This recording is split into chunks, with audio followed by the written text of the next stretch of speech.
All right, welcome back, everybody. For you guys, there was no break, but for us, there was. So this is part two of Revenge of the Sith, and I'm joined, of course, by my apprentice. He's still here. He has not killed me yet. I have. He, it's coming. And speaking of that, we're actually about to get into the most famous story of uh, the Rule of Two, the Sith Lord and his apprentice. The story that is told to Anakin by Chancellor Palpatine at this point in the opera hall. So we're gonna get into that part of the movie. Anything you want to say before we get started with this? What are your thoughts? I know there's something in your head right now. I mean, is it safe to say that this scene is one of the best moments in the entire saga? Because I think It is. that it is. And I appreciated it when I was younger. I had that mind to be like, oh, this is an interesting written and directed scene. But rewatching it now, it's not that long. It's like a few minutes or whatever. But there's so much going on. Like there's so much subtext. Like I literally had in my notes like a small breakdown of just this scene because I think there are like three specific purposes that it serves, and I'll talk about that as we go. But Yeah. Before you get into that, I want to talk a little bit about this scene. This scene first. So the movie is pretty fast paced altogether, and one thing I love about the movie is actually its pacing because some movies just can't handle doing too much or adding a lot into the context of the movie. yeah, I think Revenge of the Sith, obviously, there's a lot going on in the context of the movie, and for the most part, it handles it pretty well. It could have been an Endgame type movie where it's 3 hours long, 3.5 hours long, and obviously with the deleted scenes and everything from the special editions, we get a lot of that. We see a lot of that footage that was cut out, and it was cut out for pacing purposes. And I think even with this runtime, it's paced pretty good.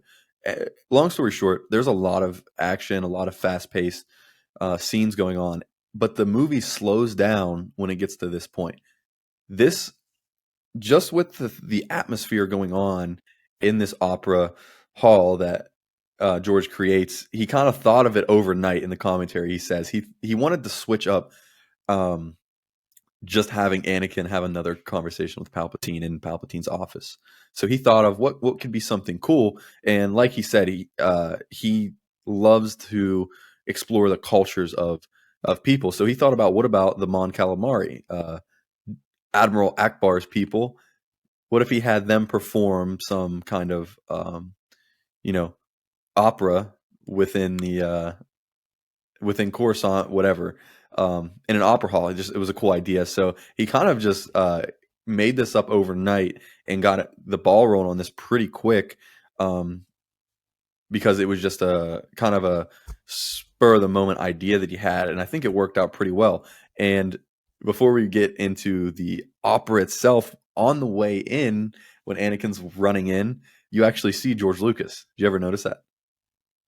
yeah. I saw a video that like showed he has a brief appearance as one of the people standing on the balcony, and like he So wore like yeah, full like makeup and prosthetics and stuff. yeah, he was the blue guy. You'll notice Yeah. if you watch it, the blue guy. He's actually it's cool because his character is actually in Clone Wars as well for some reason. And what's cool is it's him, and he actually has his two daughters there with him. Oh, that's nice. In Yeah, in that scene. So it was just cool having him finally in it as a character. So, like I said, Anakin runs into the opera hall to meet with Chancellor Palpatine. They sit down, and like I said, immediately the atmosphere changes and it slows down. It slows the movie down instantly when you walk in here and you hear the ominous music. It's um it's hard to explain. It's something you really have to watch. We're gonna try to explain it a little bit to the best of our ability. So it it's so weird in the way it's designed. But what's your explanation of this scene and some of your notes for what's about to happen between Anakin and Palpatine, because this is a critical moment within the story and fall of Anakin. All right. So first of all, like this scene, it starts.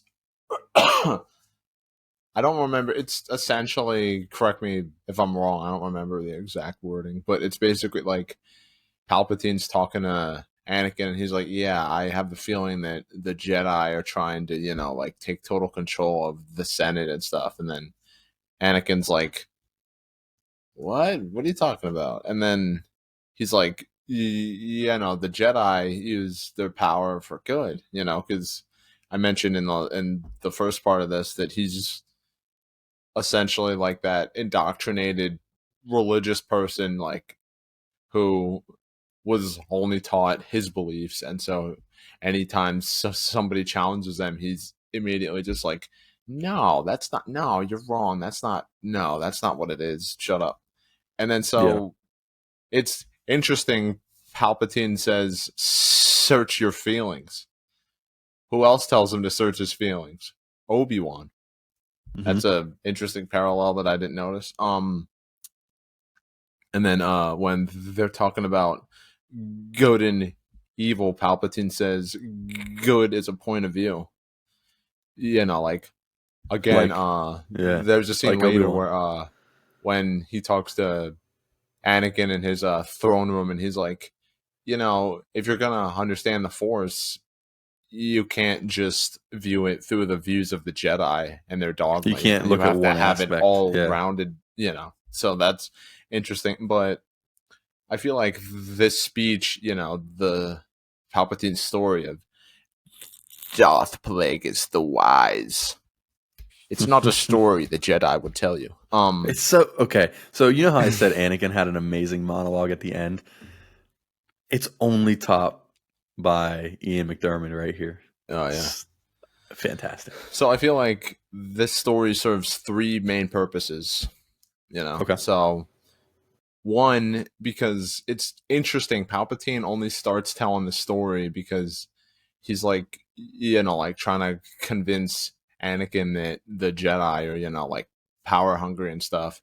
Anakin shuts him down, and then he has this like moment where like he pauses and he has this look in his face like he's kind of annoyed.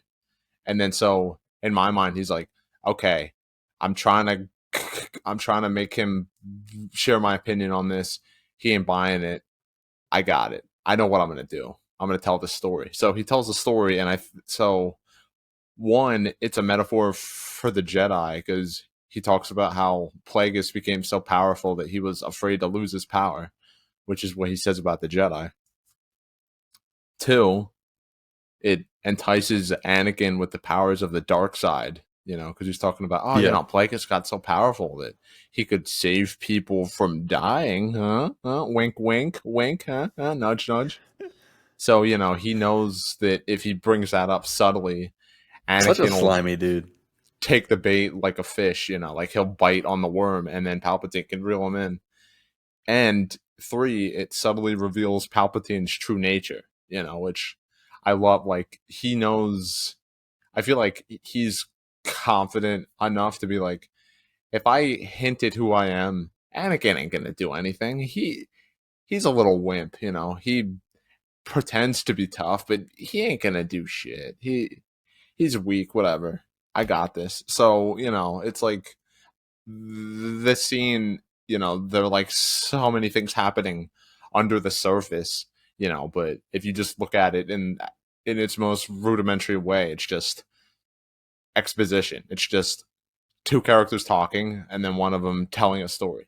But there's so much happening underneath. And I think, I've said in the previous episodes that I have some problems with how George tells his stories when he's in more creative Yeah. control, and Yeah. I stand by that. But it's moments like this that make me get really mad that people just like criticize him so bad after these movies came out, saying, "Oh, George Lucas ruined Star Wars. You know, George Lucas raped my childhood. He did this, he did that."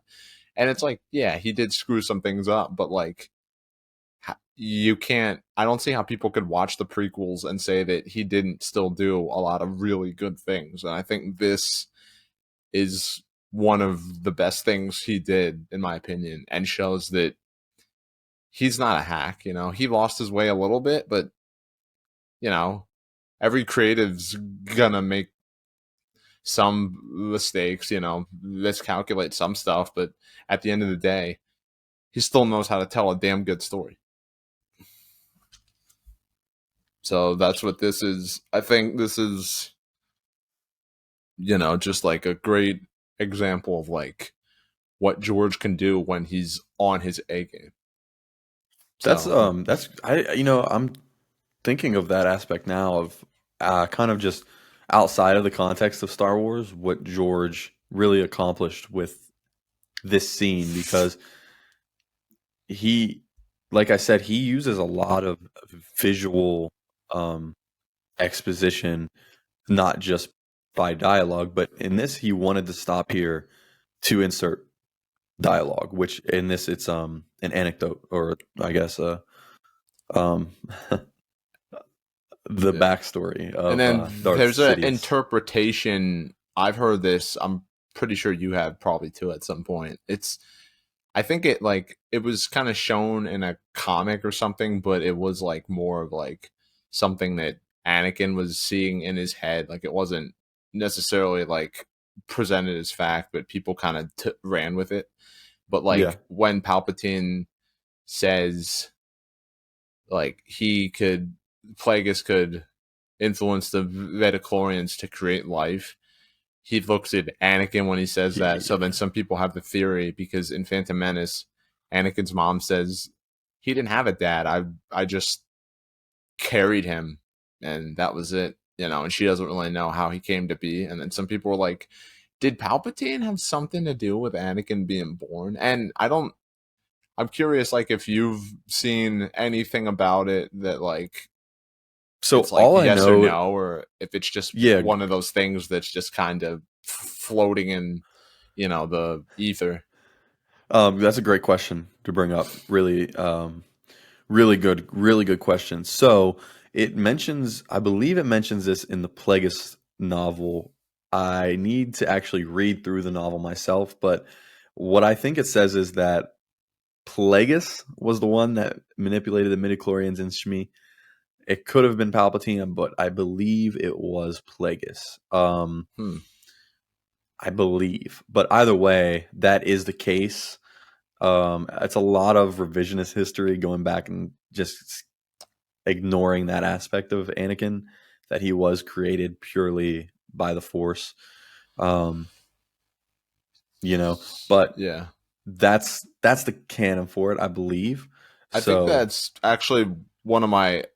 I don't know if I've ever brought this up yet in these videos, but I that's actually my least favorite thing about the prequels is that like I don't see like you know like if you want to have the prophecy that whether it's true or not, that's I don't love it, but it's interesting to talk about. You know, fine, whatever. But I don't like that Anakin was a immaculate conception because it's like why he didn't have to be like he yeah, could have just had a dad who left his mom and ran out on them. Maybe he was the one who sold them into slavery and then he took the money and ran. Something like why did he have to just be like a Jesus Christ birth? Like I don't. That was a strange choice in my opinion. I think it's a strange choice, and I think what would have been actually even cooler than what you said and what happened in Star Wars is if this wasn't just a one-off a thing where it was, you know, a rare thing to happen, but it did happen and there were multiple people. Maybe we don't know about almost any of them, but maybe there's a reference to one or two where this has happened across the galaxy. Yeah, And it's kind of unexplainable, but it's just something that happens in this world. yeah, Just, you know, um, just makes Star Wars different. The Force, you know, it's something unique to Star Wars. So that's, I mean, Yeah, like I mean, I feel let like the Force has a will of its own, so you could argue, and from what I heard about what George wanted to do with this sequel trilogy was like explore the Metachlorian and the microbiotic universe, which I think well, that's interesting. could have been like really trippy, fun stuff. That's cool. But Yeah, I'm like, I'm gonna bring this up with Ray when we talk about the sequel trilogy. But I after was gonna watching bring her up, those, but I waited. I I was good. started to form the opinion that I think the Force in certain cases can act on its own in order to make things happen that it knows needs to happen. You know what I mean? Like, Yeah, like I'll briefly touch on it with like Ray, for example, but people are like, oh, how did she randomly get strong with the Force? It's like, A, that's not exclusive to her in these movies, and it's weird that people say she's a Mary Sue and no one else, but I ain't gonna talk about that here. I'll save that for later. But I'll be I feel good. like Okay. I don't know, like the Force was like, the Metachlorians, the wills were talking to each other, and they were like, we need to do something because there's a rise in the dark side. Okay, let's find somebody who we Yeah, to could combat be. too. You know what I Yes, mean? Like, I feel like it's yes. really that simple. And I think Sam Witwer is somebody who explains something like that. What you just said. So that is completely valid. So who's a slimy guy that we know that would put his own will over the will of the Force? That is my guy Palpatine. So Yeah. one of the quotes from the novelization is that I believe he's directing this towards Anakin, and he says, "The will of the Force doesn't matter. It's our will that matters." Oh. Slimy guy. So he uses this Darth Plagueis story, like you just explained, to put an idea in the mind of Anakin. So we only really see, obviously, we don't actually see the whole conversation take place on screen. There's an aspect in the novelization I want to touch on real quick. But what we see on screen is essentially the story, and that's the backstory. We're talking about Darth Plagueis, and then his apprentice would have been, is Darth Sidious. And then Darth Sidious learns what he can learn from his master and then kills him. Uh,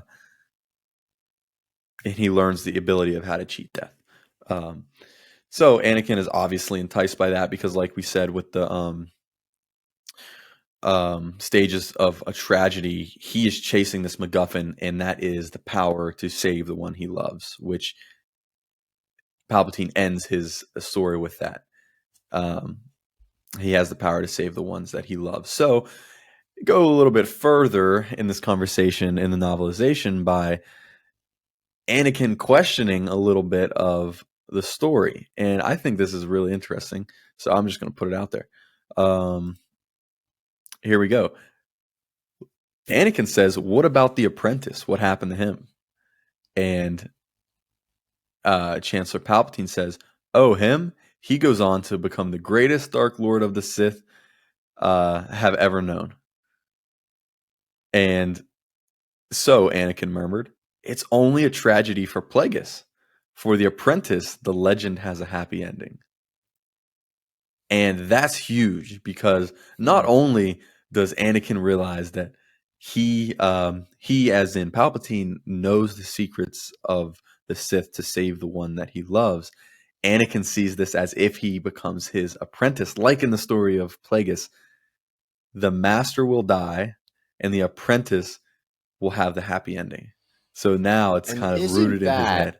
a great foreshadowing for Return of the Jedi? It's Damn. beautiful. It's like poetry. Oh, it's so good. It's so good. The novelization just enhances it so much. But all right, the tragedy of Darth Plagueis, man. Plagueis, what a guy. Really ugly dude too. If you ever saw a picture of him. So what's next? We obviously they go back and forth between a lot of scenes. At this point in the movie, they show Obi-Wan and Grievous. Grievous dies, whatnot. So Anakin, after this, has a lot of reservations about Palpatine because he knows that something's up after this, so he confronts um, Chancellor Palpatine in his office, and this is when Palpatine finally reveals to him that he is the Sith Lord. So Actually, before that, he talks to Mace Windu, and Mace Windu's basically like, yeah, let Palpatine know that we found General Grievous, and then his response will show us, oh like what yeah, his so they're kind of testing intentions him. are. Yeah. And then I like here's the thing about Mace Windu in this movie, and I'll talk more about him in a bit, but he starts out being pretty level-headed, like, like he's, being like really sly, like, okay, we think Palpatine's sus, but we're gonna handle it in a very logical manner. And then I'm gonna touch on what happens, but he kind of has a tragic fall of his own, you know, which which kind of blurs the line between Yeah. Jedi and Sith.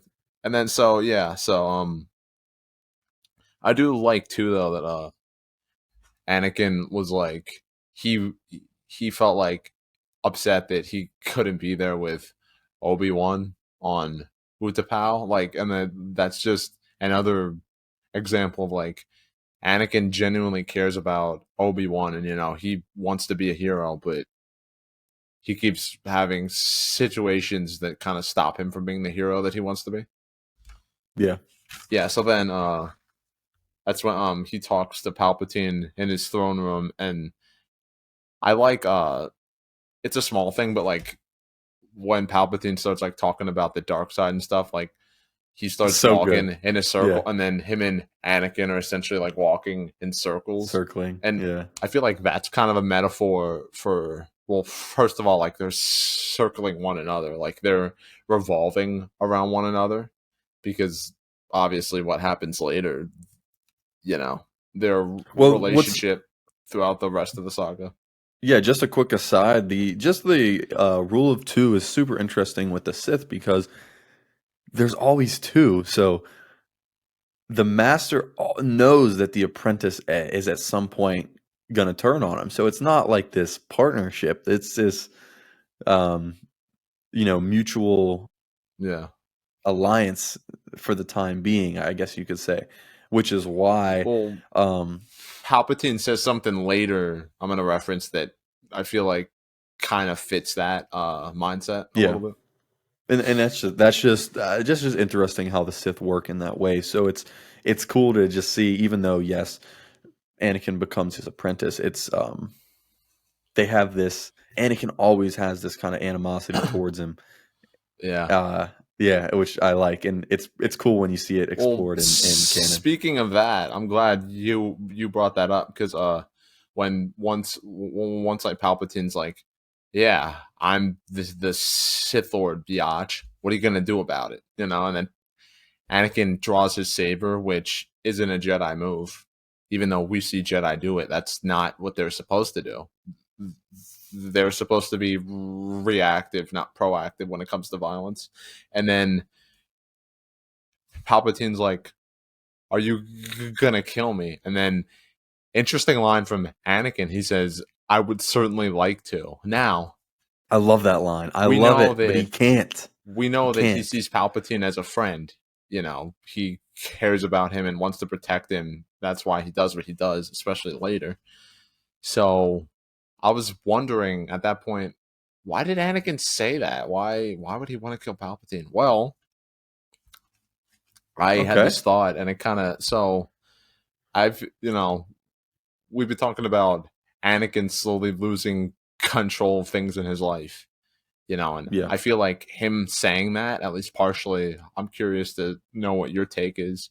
Him saying, I would certainly like to, is kind of him being like, like that, like mindset, like, if I could just solve this one problem, if I could just kill this one person, remove this one threat, this one obstacle from my life, I'd finally have peace. Like, Palpatine, I love you, but you're whispering things in my ear, and you're confusing me, and I'm miserable, and I hate it, and I'm confused. If I could just kill you, everything would be good, you know? And then Yeah. Palpatine calls his bluff, because when he's like, I'm going to turn you into the Senate, Palpatine's like, well, you certainly should do that, but then um who would help you, you know, in your quest or So whatever. So like real Palpatine quick, immediately calls his bluff. He's like, you ain't gonna man, shut up, sit down. because he knows, because he put him in this position to Yeah.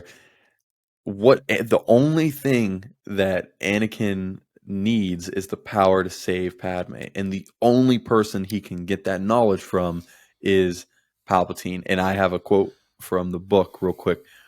Palpatine says, "When I die, my knowledge dies with me, unless that is I have the opportunity to teach it to my apprentice." So he says, if you kill me, my knowledge dies with me. But the only way that you will get this knowledge from me is if I teach it to my apprentice. So it's not just like let me live because it's the right thing to do. It's Yeah. let me live and become my apprentice. There's no situation where he can just let him live and not become his apprentice and learn the power. Yeah. So when he says I'm going to turn you in, and he leaves and he goes to Mace Windu, I forget exactly what happens in the movie. You'll have to refresh me, but I know in the novelization he basically begs Mace Windu. He says, "You have to bring him in alive." And from what I in the, you know, he tells Mace Windu that Palpatine might be the Sith Lord that they're looking for, and then And he Mace has is to stand like, trial. well, we have to move quickly, or the Jedi will be in danger. And then they just proceed to walk slowly, and that's a That's weird, so like, funny and true. that's a weird thing. But and you know, like That's so Anakin, true. it's kind of what you were saying. Anakin's like, you have to let me come with you, and then Vace is like, no, wait in the Jedi Temple. We'll let you know when this is done. So like, you know, it just shows, you know, Mace Windu's kind of a prick, because he trusts Anakin, you know, to do a job for him, but then he won't do. But like, I feel like if he would have brought Anakin with him, I genuinely feel like this is one of those moments where if Anakin would have been treated as a equal, he would have turned in Yeah, Palpatine, and he would have stayed a yeah. Jedi, and he wouldn't have turned to the dark side, maybe. I But see. I see people with that so opinion, and I completely agree. Yeah. yeah, so like, I feel like part of the reason he turned to the dark side is because throughout the entire movie, he can't do anything. Like, he can't be evil, he can't be a Jedi. So he's like, I mean, I'm What just does it gonna do matter? me then. Yeah. Yeah, yeah. It's a Yeah. And interesting writing. it is, and the part I'm thinking of is whenever they're at the window in his office, and he says he has to stand trial. But in the book, whenever he initially confronts Mace and says he's the Sith Lord we've been looking for, um, Matthew Stover describes it as it's like um, it puts Anakin in pain to tell Mace Windu that the Chancellor is the Sith Lord, because he knows what's about to happen. Yeah, Once he tells him, they gotta go get him and most likely kill him, because they're not going to take him in alive. Someone's going to die. yeah. Well, So he before that, basically begs him to bring him in. yeah, Yeah. before that scene, there's that moment again in the last episode. I used the phrase visual storytelling a lot. Yes. If you're if you're a drinker, listen to that episode and take a drink whenever I say it. You'll have a really fun time. That's what I'll say. But in the scene, Anakin, he does what Mace Windu tells him, kind of reluctantly. He goes back to the Jedi Temple and just chills there, and then he's looking out the window, and then it cuts back and forth between him and Padme looking That's out the true. That is window, a and it's very like important scene. Yeah. they're looking at each other, which right there, I feel like how he can sense where she is because of the Force, I think but that too. Yeah. is she tapping into the Force a little bit, because she can? It seems like she can sense where he is too. Like, it's one of those This unspoken things. You know what I mean? This is what I think. Okay, this is just what I think, and this is just I have this conviction. Padme isn't force sensitive. Okay. Yeah, probably not. Oh, okay. I get it. We think Leia's force sensitive. I get it. I mean, she basically is or So, was. okay. What I'm getting at is I never saw Leia as force sensitive. I'm talking about 1 through 6, just George's. I'm not talking about the sequels because obviously I think in The Last Jedi you could argue she is. But I'm talking about an Empire. At the end of Empire, Oh, that moment, yeah.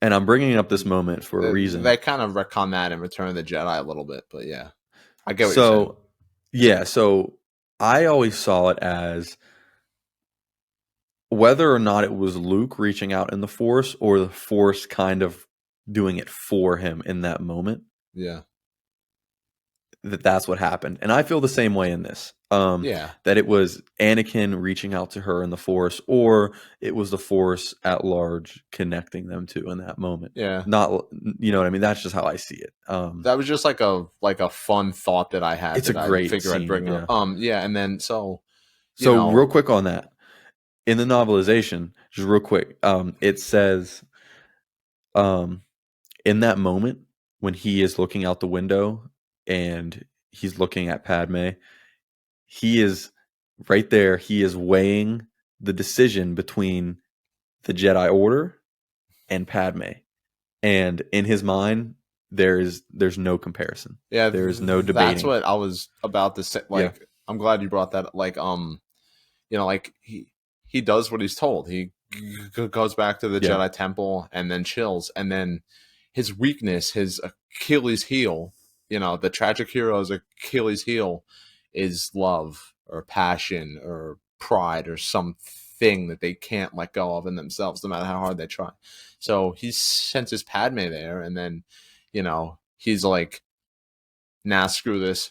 I can't do it. I gotta go. I gotta go over there now. Nope. And then so he I'm books it. Like, if he wouldn't have sensed Padme there, again, maybe things would have went differently, and he would have, Mace Windu would have returned, and he would have been like, okay, the job's done. Okay, cool. Now the war is over, and I can just chill. But But unfortunately, what that's did not you what happens. say?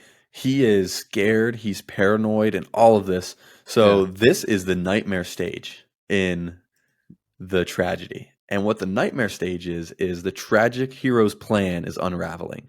And that is literally this scene.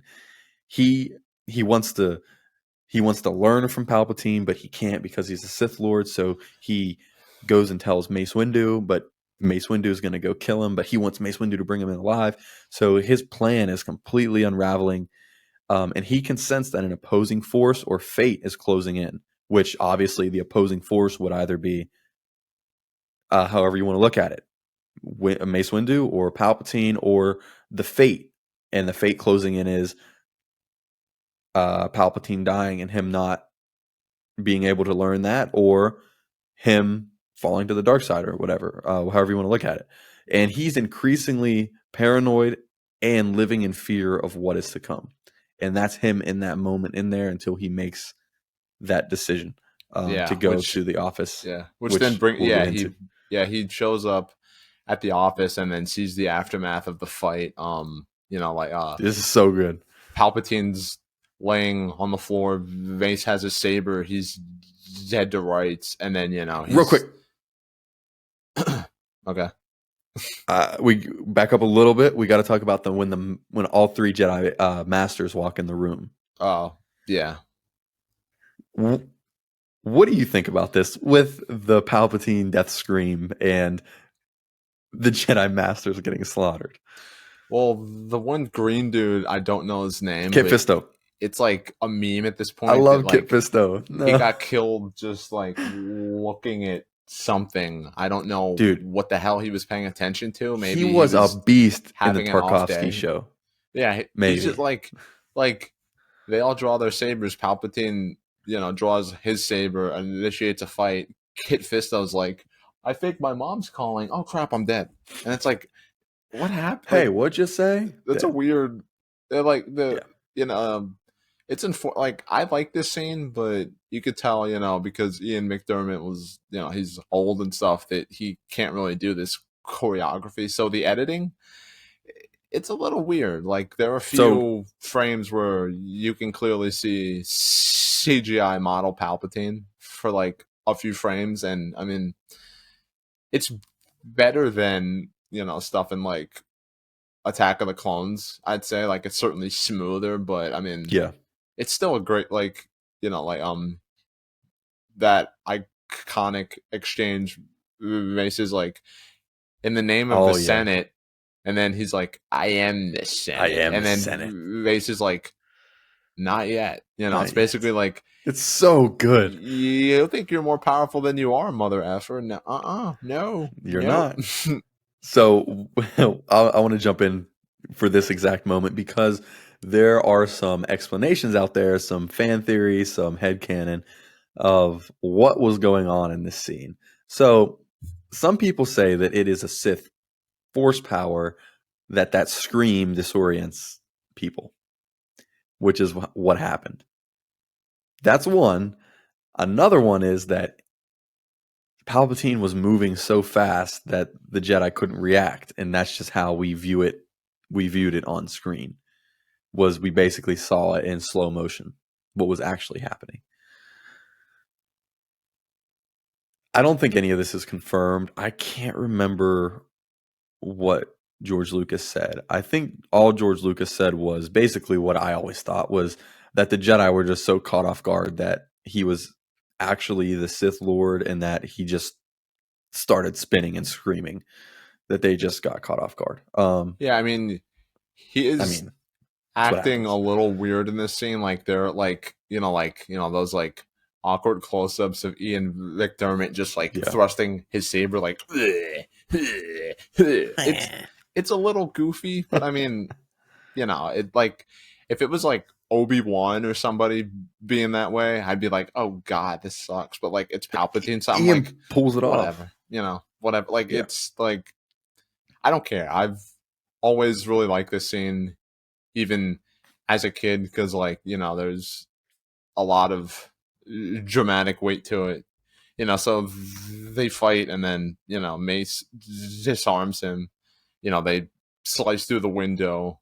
They break the window on the balcony area, like, and then he has Palpatine dead to rights.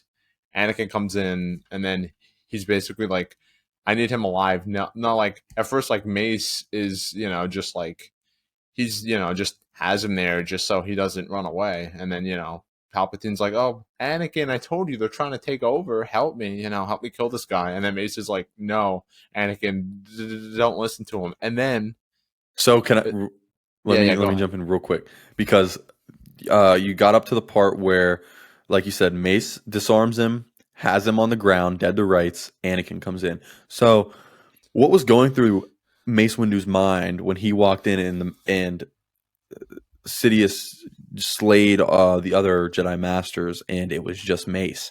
Mace kind of had it in his head that he was like, it is what it is at this point. With or without the Chosen One, with or without these Masters, I will take on the Sith Lord because I have to. And honestly, Mace Windu is he's actually such a great Jedi. He really is. But like you said, he comes across so bad towards Anakin in you know, this movie specifically, and he really is a driving factor in Anakin making his decision here, which is intentional, and Yeah, I love that yeah. because So, there's bad guys on both sides, like this opening crawl put it. So one last thing, when Anakin does run in the room, at this point Mace is on top of Sidious and has his lightsaber pointed down at him and whatever. And bef- before, actually, I got two things to add. Before Anakin even really gets in the frame, Mace Windu can sense in the Force that he's there. And what's going through Mace Windu's mind is, The Chosen One has now shown up, and it's me and the Chosen One. We got this. He's not thinking that Anakin is there to save Palpatine, and Yeah. really, Anakin didn't think he was there to join Palpatine. He I was feel there to like just want to keep him I alive. feel like Anakin didn't really even know why he was there. He was so conflicted up to this Yeah. point. And the reason I stopped you is because we're about to get into the very last stage of the tragedy here with our protagonist. But right before we do that, we're talking about the fighting between Mace Windu and Sidious, Darth Sidious. Two things I want to point out. Mace Windu's style, remember we talked about it last episode. He uses I want to say Sorsu. It's a variation of Form 7 where he does use the dark side in his fighting, which is one way he was able to actually go toe to toe with Darth Sidious. Love it. Love that aspect.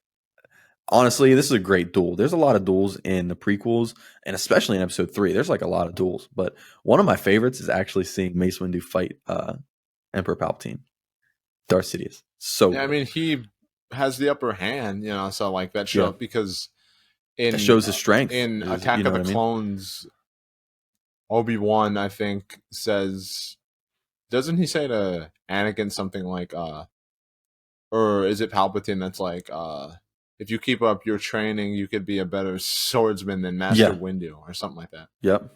Yeah, And he it's like, says that we're when I seeing think that Attack of the here. Clones, something like that. Yeah. Like in Attack of the Clones, we kind of see what he can do with the big fight on Geonosis, but in this movie, it's like George was like, "Oh no, I'm gonna show Mace Windu. You want to see Mace Windu? I'm gonna show some Mace Windu." And we And absolutely got some Mace I'm Windu. so glad you brought that up because the reason he's such a great duelist is basically every Jedi has their own special, unique thing about them. You know what I mean? Anakin can sense the future. Do you know what Mace Windu's force ability is? That's kind of specific to him. Probably not. It's funny. I actually kind of texted it to you a little bit ago. It is called Shatterpoint. Oh, okay. And the book, I recommended you the book, the Star Wars novel Shatterpoint, and it is about Mace Windu, and it goes into him and his Padawan and a little bit of his backstory and whatnot. And Shatterpoint is he views the world as kind of a broken panel of glass where you see the cracks and everything. And he can identify where the shatter point is to where if you strike at this position, the entire thing breaks apart.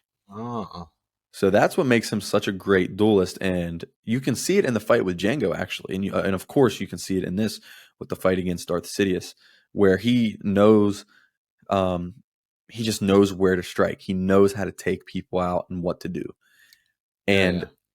that's cool insight because you were about to get into when Anakin turns on him. And like I said, what's going through Mace Windu's mind is that Anakin is there to help him out, for them to defeat the Sith together. This is the chosen one. They are about to bring balance to the Force together. And he gets completely blindsided by Anakin here. And this is the turn. So go ahead. Yeah, What do you have for this part? Okay, I have a few things, so like I'm gonna kind of get my thoughts Yep, go on ahead. like where this moment of conflict where the fight takes a turn, and then I actually want to talk about this fight in the game. So Yep, go ahead. so Mace has Palpatine dead to rights, and then at first he's not being too aggressive. He just has him there like a Jedi. He apprehended the fugitive, and then so like Anakin, he wants there to be a way to stop Palpatine, but he could still learn the power from Palpatine. Like if they bring him in alive, he's not going to have power, but he could He can still have his teach cake me and that. eat it too. Yeah, exactly. he's I mentioned it in the last episode, but in the Attack of the Clones episode, but he's idealistic, and that's ultimately his downfall. But so, and then Mace, this is a great callback to the beginning of the movie. What something Palpatine says in the beginning of the movie. Okay. Mace, is then essentially like, I'm gonna kill him. He has control of the Senate and the Republic. I think he says he's too dangerous to be left Yeah. alive. And that's what Palpatine says to Anakin after he kills Dooku. So, you could see right there, Anakin's like, oh, so the Jedi and the Sith aren't different, huh? Okay, well, that makes this easier. And That's then, such a good parallel. Mace is about to strike. And then, so, all throughout the prequels, there's been this chess match between Palpatine and Anakin. Like they're moving their pieces around each other, trying to outmaneuver the other one, And then Anakin instinctively chops off Mace Windu's hand, and then Palpatine reveals that he wasn't actually hurt. He was just feigning.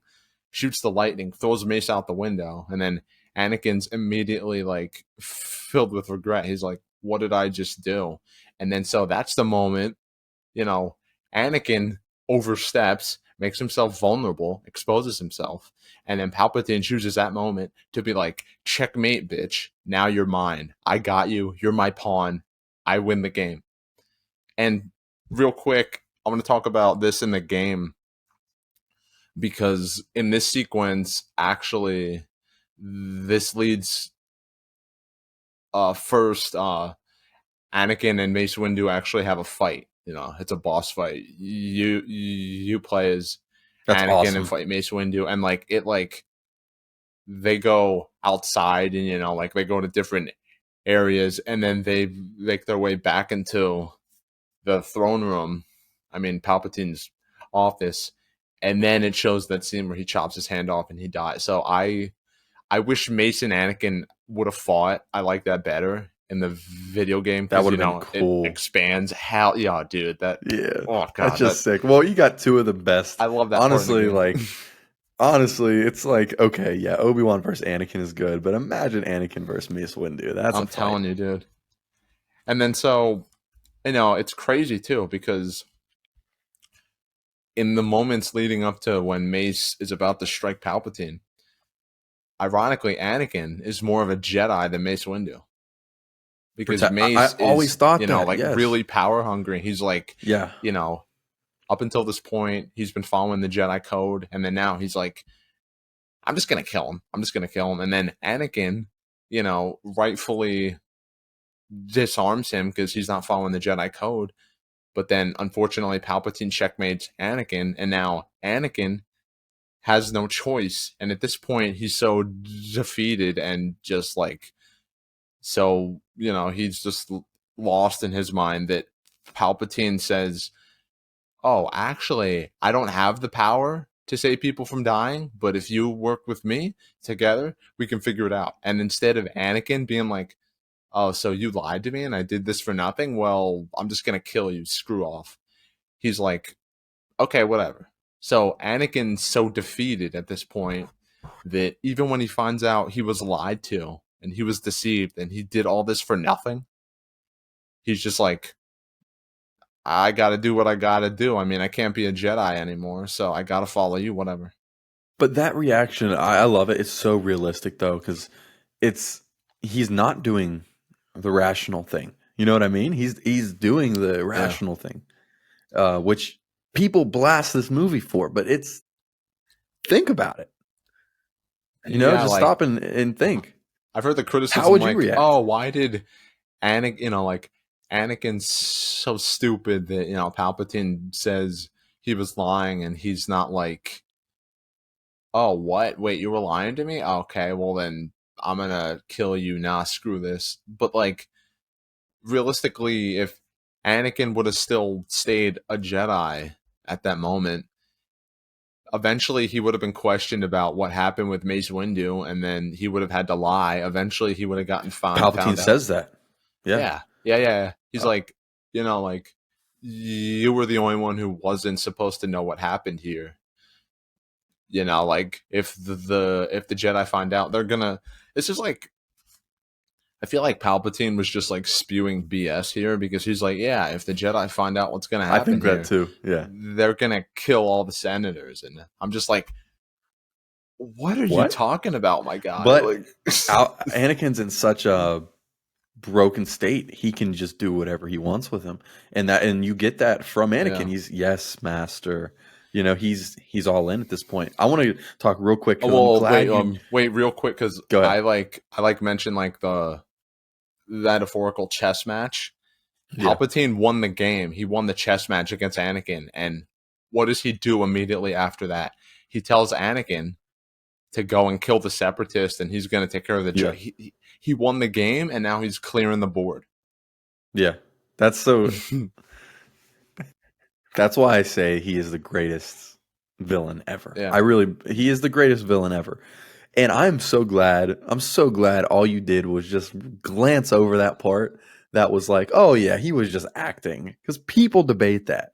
Whether or not Palpatine really lost to Mace, which he did, but whenever he was firing his lightning and then stopped once Anakin walked in the room and was like, "Oh no, I'm too weak. Anakin, help me. He's gonna kill me." I mean, People you are saying, could maybe see it's interesting because I always wondered because I as a kid, I rented Knights of the Old Republic 2 for the Xbox, "Okay, and I didn't have any experience with RPGs, so I had no idea what I was doing, but I had okay, fun playing what I played. And I thought it was cool, like, if you chose to be evil, your character's appearance becomes gradually more and more grotesque because they're being corrupted by the dark side.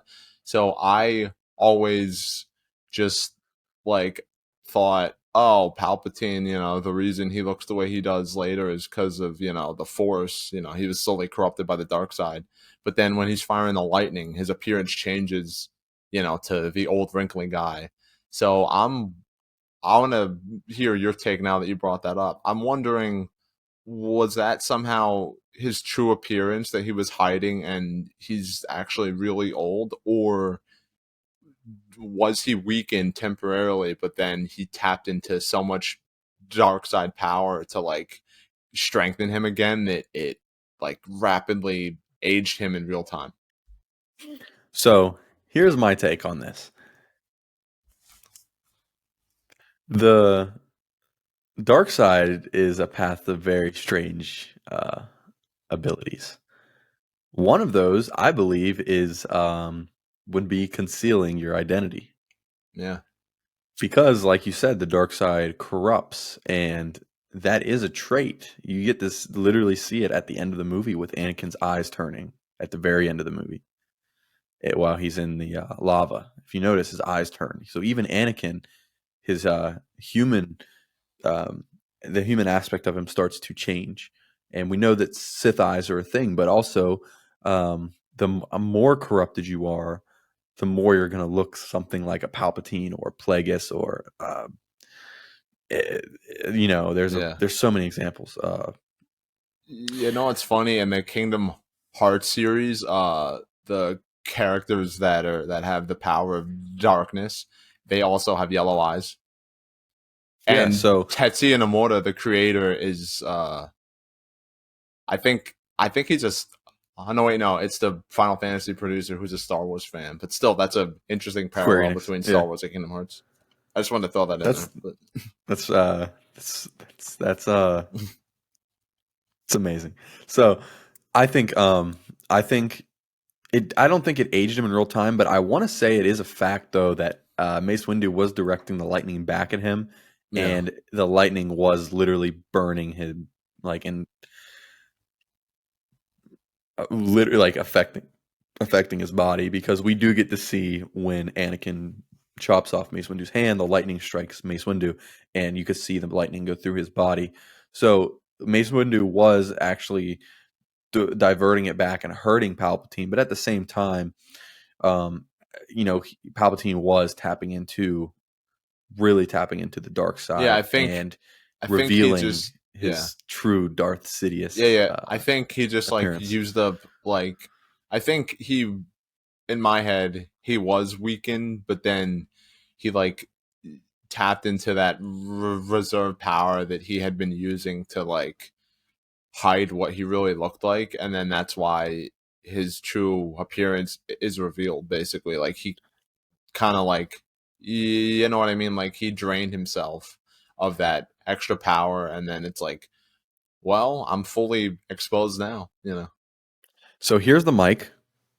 I'm about to drop it because in the commentary, George Lucas actually didn't have this scene like this in the initial shooting of the movie. He never had Palpatine there faking it. He actually had Mace Windu completely um, strike him down, and then Sidious got up on his own and defeated Mace Windu. It wasn't until he went back and saw that it made more sense to when Anakin came into the scene, to where Anakin stepped in and stopped Mace Windu. So what he did was he actually made uh, Palpatine fake it, essentially. Oh, So he is faking it in this scene. You can go to the commentary and the special features, and George Lucas talks about it. Um, yes, Mace Windu did actually get him on the ground like that. That's true. which is That's true. interesting. You know, like that shows like if Mace Windu would have stuck around, maybe he could have Maybe. defeated Palpatine at some point. See, that's where we kind of have to look at what happened, not what we want to happen, because Mace Windu actually did beat him Yeah. and probably could have killed him, but at the same time, what would have done more damage to Anakin's uh, psyche? Sidious just getting up and killing Mace Windu in front of Anakin, or faking it and manipulating Anakin into killing Mace Windu. Yeah, because You know what I mean? I feel like if Palpatine would have killed Mace Windu, I think Palpatine knew that Anakin had the potential to be more powerful than him because he basically says that to Yoda later on. So I feel like he had to like he had to make Anakin feel weaker than he was, because if he would have let Anakin, you know, like feel totally confident and realize his true potential, he knew he wouldn't have stood a chance.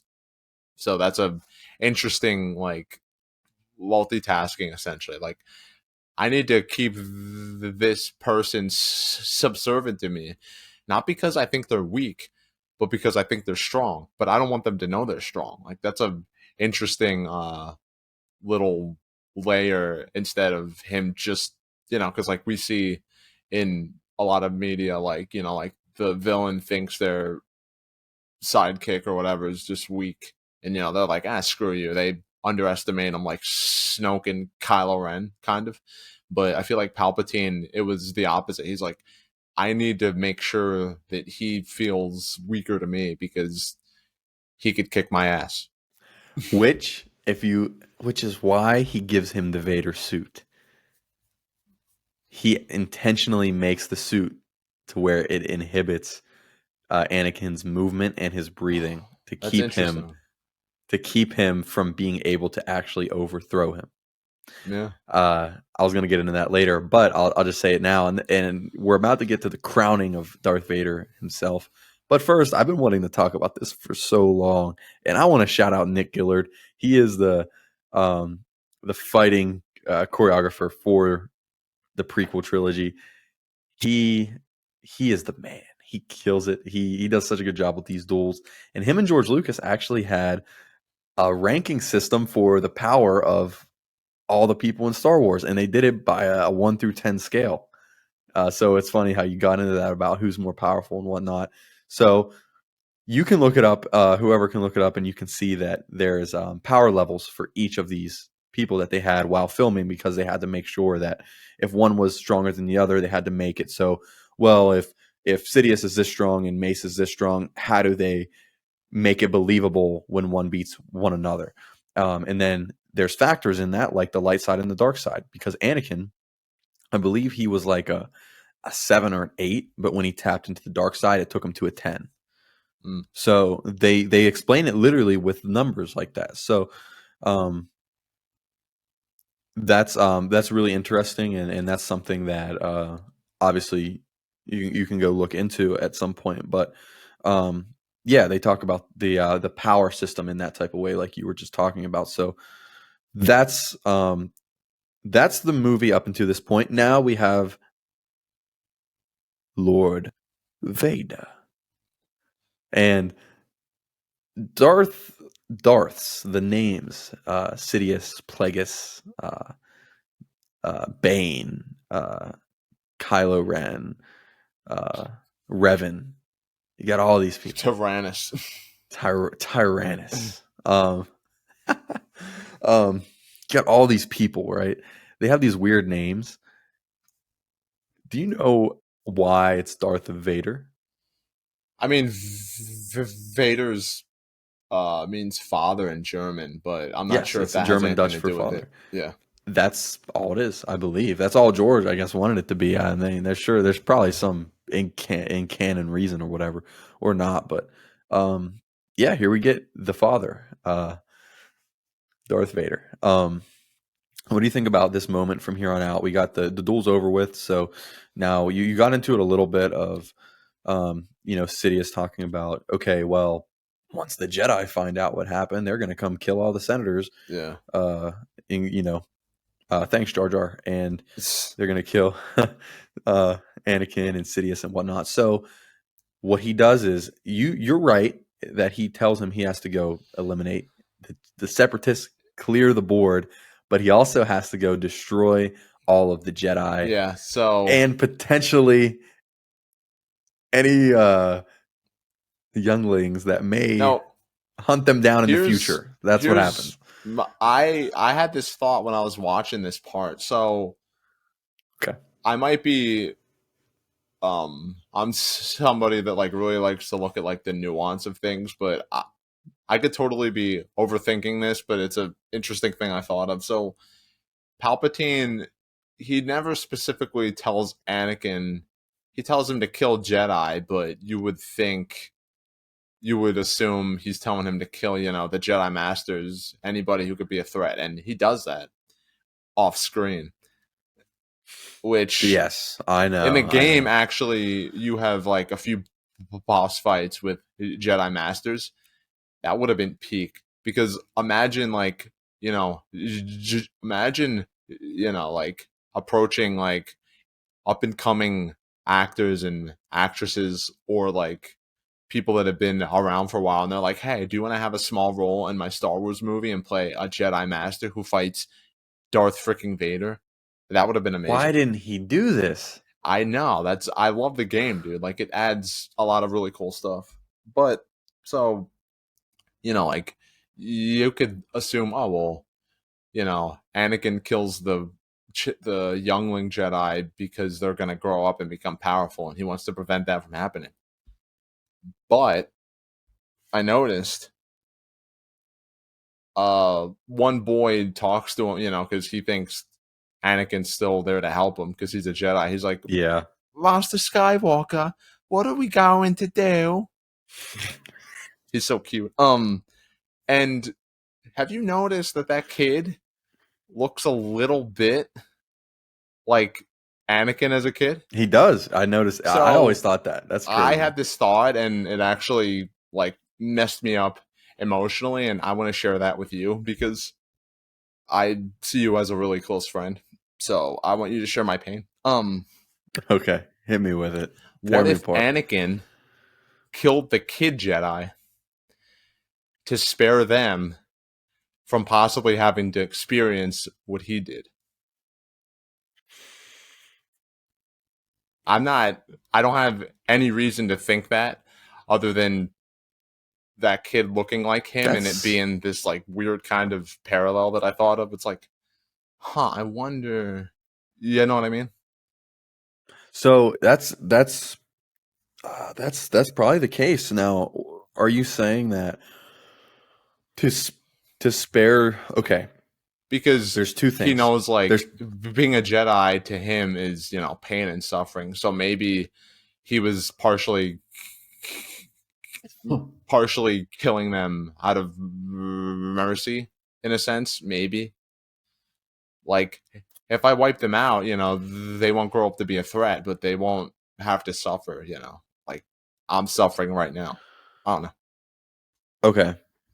I have to think because all I can think of is Reva from Kenobi and how that played out. Yeah. So because Vader did spare her so that she could become an Inquisitor, essentially. Oh, I So forgot that. but that here's the thing. That's something that happened way after the fact. So I'm trying to put myself in 2005. You know what I mean? Yeah. Because that's something that, like I said, is retcon. It's just when looking back, it's um, you know, it's not what was going on in 2005 when this was fresh. So I actually I like what you're saying better because that makes sense because Palpatine isn't only wiping the board with opposition to the Empire, but Vader or Anakin is wiping the board with anybody that could potentially suffer the same fate as him.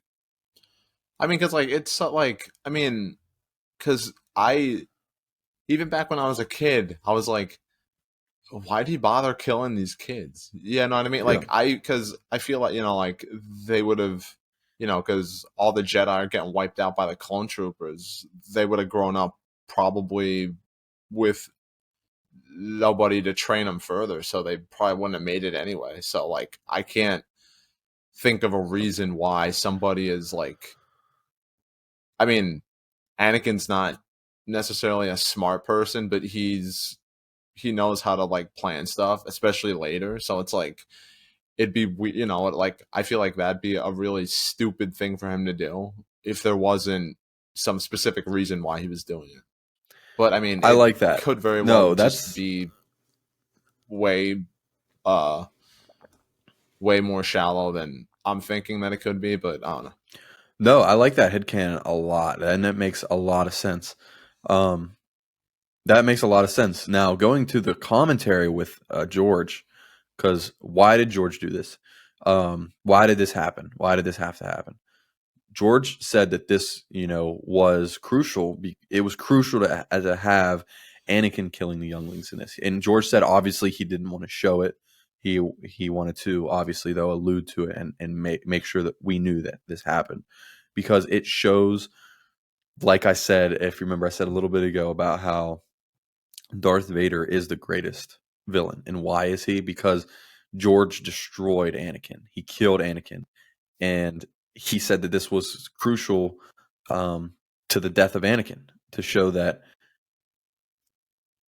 there's no coming back. And we see that when Padme comes to him on Mustafar to try to get him out of love for her to turn back, and he still doesn't. So this is the final. Um, this is the final act of violence. So, which I want to get to with the final stage in tragedy. It's the destruction stage or the death wish stage.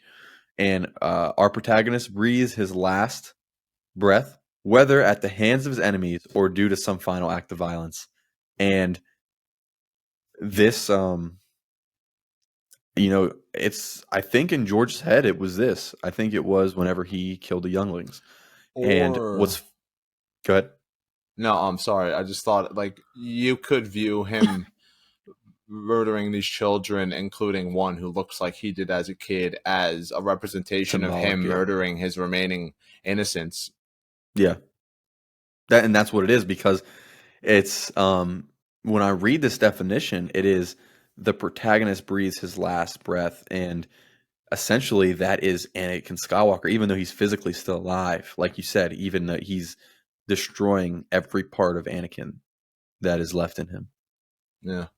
by doing this. And with this final act of violence, our protagonist is no more. And I was gonna say we see that in the eyes of Yoda and Obi-Wan when they go to the temple and they look at the footage and the holograms or whatever, and they see the younglings and they're like, Obi-Wan's like, oh, this someone must have blasted, the clones must have blasted them, and Yoda was like, this is made from a lightsaber, and they look at it, Yeah. and Obi-Wan's like, I can't, this isn't Anakin, you know what I mean?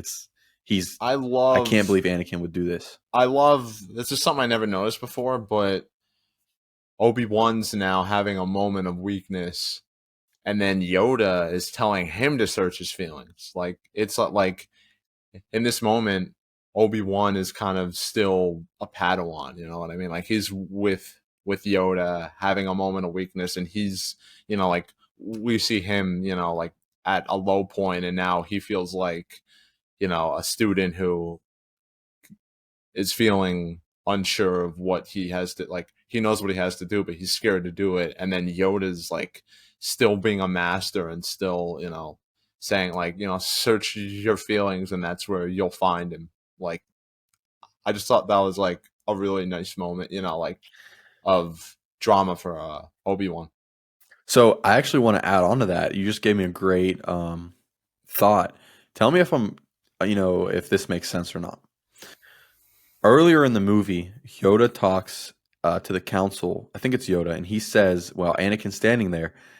Um, for somebody to go fight Grievous, they need a master, and they don't want to send Anakin because he's not a master, and they need somebody with more knowledge and experience. So they want to send Obi-Wan." And Anakin doesn't say anything, but he has this look on his face like, "Okay." Yeah. Like I'm Anakin's like, I'm able to do it. I could beat Grievous. I'm good. I'm the chosen one. But they're like, no, we need a master with more experience who we know can do this. Let's send Obi-Wan. And that almost brings out some of his insecurities, but then he goes and he makes up with Obi-Wan and whatnot. But here's a little philosophy on master apprentice relationships. A master's job begins when he gets an apprentice because he can't start to learn how to be a master until he actually learns from his apprentice, if that makes sense.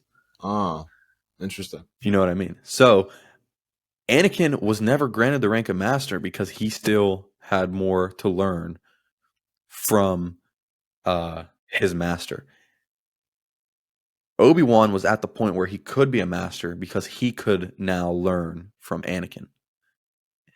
And that just goes off of their relationship. And it's actually a quote from the book with the master.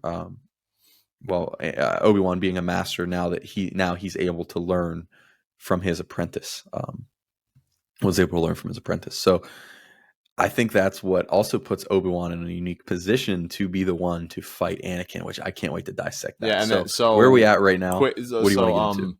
He's with Yoda, Yoda's like, I'm gonna go fight Palpatine because you're no match for him, and then you go try to find Anakin, search your feelings, and you'll know where he is. So he goes to see Padme, which I think is interesting. I think that shows that Obi-Wan was, like more clever than he let on. But I know you mentioned in the Attack of the Clones episode that he like kind of knew that, they were romantic, but he didn't say anything. So there's yes, and there's a quote in the book where he is. It's actually during this scene when he's talking to Padme, and he's like, man, I wish I could find it real quick, but he basically says,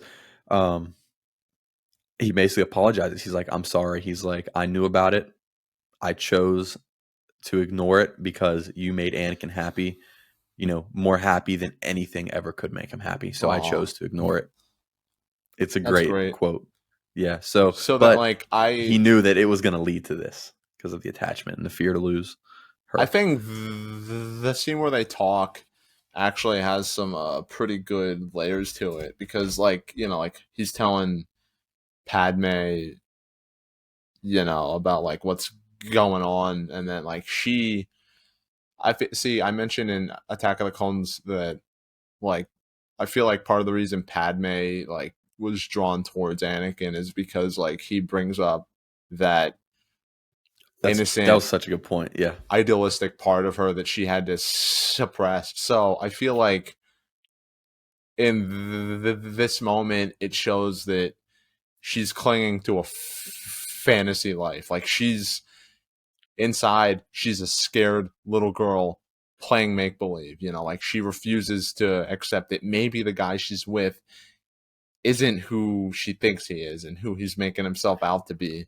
And you But know, could like I offer, love that. Like yeah. this scene is kind of like Obi-Wan essentially like taking a sledgehammer to that house that she's built, you know, this big fantasy house, and it's starting to crack and the So foundation's starting to fall down a little bit. keep going. Why does she have this fantasy with Anakin? What is Anakin offering her? Security, protection, love, because throughout the whole movie, she's basically says multiple times in a few different ways, like, the only thing I want from you is your love. I don't care about the politics. I don't care about the Jedi. You know, that scene where they're talking and he hugs her and she says, "Hold me like you did on Naboo when there was nothing but our love, no politics, no war." So she keeps clinging to this idealistic picture of love that she has in her head, you know, and then Okay. this is basically her, like, you know, her like Anakin. Both of them through the movie have this one idea in their head, this one thing that they want to pursue, and they're grasping and they're trying to cling to any remnant of it that they can find, and it's slipping right through their fingers. So I'm on another level right now. Guess what happens in the novelization? They What? talk about Padme having uh someone she was with and in love with before Anakin, which Huh. we never considered this. We never considered this. I think they mention that I in Attack of the Clones a little bit, don't they?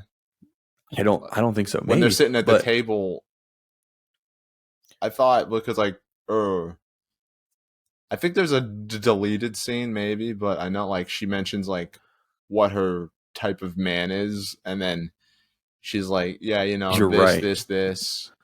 But it talks about she says that who she was with never offered her uh you know a life that was greater than basically her living out her days on Naboo as a senator. You know what I mean? That Ah, Anakin, like you said, offers her that, not just that life, but that wonder, that childlike, not just innocence, but adventure, yeah, like which we see play out. no matter what evidence she's presented with, just like Anakin, Yes, she doesn't want to let go of this idea that she's built up in her head about the other person. And, you know, she's basically like, she has this idea of, you know, like love and stuff that, you know, she's built up, you know, it's like a fairy tale, you know, and but what then, changes this? What changes it in her mind? What changes this in this movie? What happens? What could it be? well, that's when she goes to visit Anakin on Mustafar. But But before that, what leads to this? What leads to her seeing this finally? She has never seen it up to this point. What changes her perception of this? What happens in this movie? uh, It's at the beginning of the movie when they meet at the pillars. When he gets back, she breaks the news to him. yeah, is it the way he reacts? No, it's just the fact that now it's not just him and her. Yeah. She talks about family, and then Obi-Wan mentions it. He mentions it right when they're on the ship, or I forget when it No, is, no, but like when he's or about to was it leave, at this scene? Yeah, I freaking love this moment. It's so freaking sad where like he's about to leave and then he's like, Anakin's the yeah, yeah. father, isn't he? And then Ooh, that's such a she good doesn't say scene. anything, and then he's like, I'm so sorry. And it's like, oh my God. And this is what I was getting to. This is what makes her finally realize it. It's that, and then there's one Oh, okay. line. There's one line from Anakin during his monologue that obviously Anakin is no more. They're trying to salvage what they can of Anakin without going, killing him, but they can't. But what really makes her see this is the fact that it's not just her and Anakin anymore. Anakin's gone, and now she unknowingly she has twins, but she just knows that she's pregnant, which is interesting because when I watch the movie, I'm like, oh, she's pregnant. It's like, oh wait, no, she's actually has twins, but you never think about that Yeah. until the end. You know what I mean? So, but that's such a good scene. I forgot about that. That's actually one of my favorite scenes in the movie because it's so subtle, but it hits so hard because no one has to say anything. But then Obi-Wan's just like, Anakin's the father, isn't he? It's so good. Uh, It's so good. I think George shines right there. and then, That is amazing. speaking of what I was saying about like her kind of like playing make believe, being a princess in, like a big fancy castle. Yeah. She goes to visit Anakin on Mustafar, and they're like speaking. He's telling her the truth and stuff, and then what did I say in the Attack of the Clones episode? What quote from Padme did I tell you to remember to put in your back pocket because we were gonna come back? It was to during the arena, right? No, it was when Oh, what was they it? were talking. And then he's like, oh, we can be together. We can keep it a secret. And then she says, that would take us down a path we can't come back from. Oh, yeah. Well, Yeah. here, Here it is. Here it Anakin, is. he senses that he's losing her, like she isn't buying what he's trying to sell. And then he's still trying to hang on, still trying to bargain. He's like, oh, that's okay, because I can overthrow the Emperor, and then we can rule the galaxy. So he's presenting her picture perfect idea of him and her, being Mr. and Mrs., Prince Charming, living in a fancy castle is crumbling down, and he offers her a twisted version of that. We can rule the galaxy. We can, be slaves to the dark side. We can rule the galaxy together. And then she backs away from it. And what does she say? You're going down What? a path I can't Yeah. follow. So, right there, that's one of the biggest tragedies. Anakin did all this, faced all this conflict for her, to stay with her, to keep this woman that he loved because he doesn't want to lose anyone else. And that is the thing that separates them forever. Yeah. Damn. That's such a good Padme, monologue. It's so emotional. in this moment, Padme finally comes into her own. She finally gains that independence, that inner power, and she, lives out her truth, starts thinking for herself, and makes her own decision, and chooses to remove herself from this toxic situation, which is something that Anakin could not do. He could not do it, and she did it. Yeah. And I'm so proud of her for that. Yes, girl. She's the best. And so do you want to start with this Mustafar section, or is there anything else we got to cover? Because I'm about to just dive into it. Yeah, I want to. So Obi-Wan We skipped sneaks. What did we skip? When he Yoda kills Palps. Yoda Palps. Do you want to talk about that first, and then transition to him killing the Separatist leaders, and then just go? Yes. Okay. Yeah. Then go from there.